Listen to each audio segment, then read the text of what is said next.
A total of 42 MPs, representing 15.27%, are below the age of 40.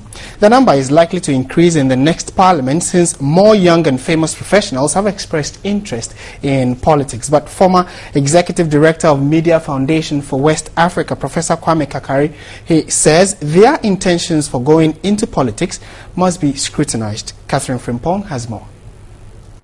The age frequency chart from Ghana MP's GOV.GH shows that members of parliament range between 29 to 71 years. In the first parliament, the two youngest MPs entered at 28 and 29. In the third parliament, the youngest MP was 31 years. In March 2002, Dominic Nitiwu became the youngest MP at age 24. The fourth and fifth parliaments had their youngest MPs at 29 and 31 respectively. Currently, the two youngest MPs in the sixth parliament are the MP for Amatsaman and MP for Karaga, who both entered parliament at 29 years. After the NPP opened nominations on March 30 for its parliamentary primaries, many surprise names have popped up. Lawyer Egbert Fable Jr. and Searchlight Managing Editor Kenneth Ej Crunchy are among those whose names have popped up. Former radio presenter Kojo Opong Nkrumah has also indicated his interest to contest. George Anda of Occupy Ghana has already confirmed he will contest the party's primaries for the Owutu Senya constituency. Posters of television host Gifty Auntie were spotted by TV3 in Tema, where she formerly resided, even though she has denied reports she is interested in the Jumaku Inyanisiam seat. The posters are said to be powered by friends of Gifty Auntie. I think it's really good for our politics, it's really good for the country, because you have individuals who are very young, they've accomplished a lot in private life, they've succeeded. That gives them some gravitas. But Professor Kwame Kakari thinks they may not have it easy at all. They don't have too much of an advantage. Some of the things that could be used against or for a candidate is how often does he come to funerals? Was he at the last festival? Do the old people know him? They still have to struggle very hard. He said their intentions of coming into politics must be scrutinized. A lot of cynicism is growing in our politics, and it is dangerous because if that cynicism grows, our democracy will be the loser. What principles are they bringing? What are they going into parliament to advocate for? Dr. Bosman Asari believes this shows a positive prospect for the next parliament. For any country that wants to develop, you really want to have many intelligent people who are serving as parliamentarians, who are serving as ministers. Once you can have elections for the New Patriotic Party, and we know that they have scheduled May 24 for the primaries. Martin, good afternoon and thank you very much for your time. Yeah, good afternoon and thanks for having me. All right, so across the country, how many aspirants have picked forms so far? Well, that will be difficult to tell immediately.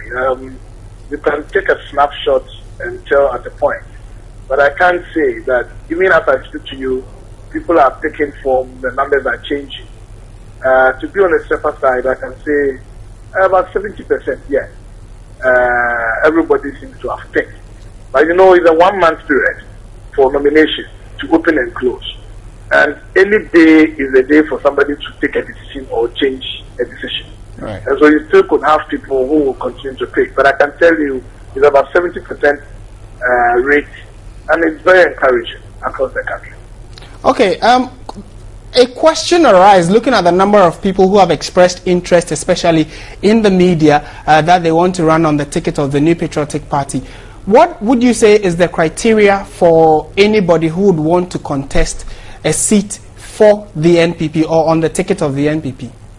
Well, the criteria is quite clear. It's stated in the guidelines governing this process. And once anybody purchases the form, you have an opportunity of knowing them. I'm not sure that I may want to go through all of this. We expect that people would have weighed themselves, know the party before they want to make such moves. But it is at the vetting process that all of these. Maybe just a few I can talk about is that you may have to be a party member. You may have to be in good standing. There are some constitutional clauses in the national constitution which you might be mindful of and you must satisfy to want to be a member of parliament. Those are also part of this process. You must satisfy all those clauses. You must, of course, be a card-bearing member, as I said. And our party enjoins you to have nurtured the constituency for at least a minimum of 2 years. The party should know you. You should know us. You must have contributed something to the party. All of these are some of the things. Of course, you look at the individual's own life, who you are, what you are. There are various questions that you may have to answer, bordering on criminality, so on and so forth. So there's a wide range of issues that everybody would have to satisfy them, and they are either constitutional, party, or self, as the individual is. Okay, so is there any surprise at all from the leadership of on the front of the leadership of the NPP, looking at the names that are popping up? You know, now you have lawyers, media practitioners, and all of that showing interest. Does that not, give credence to the fact that the NPP seems to be an elitist party, or you think that because we are building a democratic country, it is, in the right direction to have these knowledgeable people vying to, represent their constituencies in Parliament? Well, you have just named a certain category out of the many. I have been monitoring around. I have seen farmers, I'm seeing fishermen, I'm seeing football administrators, all manner of people joining. So it's not as if it's a native people per se, lawyers, and no. There are quite a number. It's a cross-sectional caliber of people.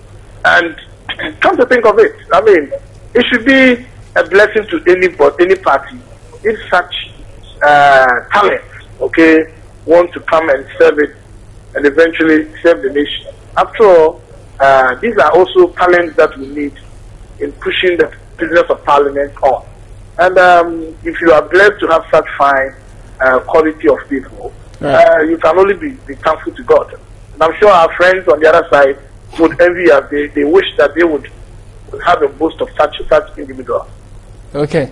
We are grateful for your time, Martin J. Mensah-Korsah, for this interview. He is the Director of Elections for the New Patriotic Party.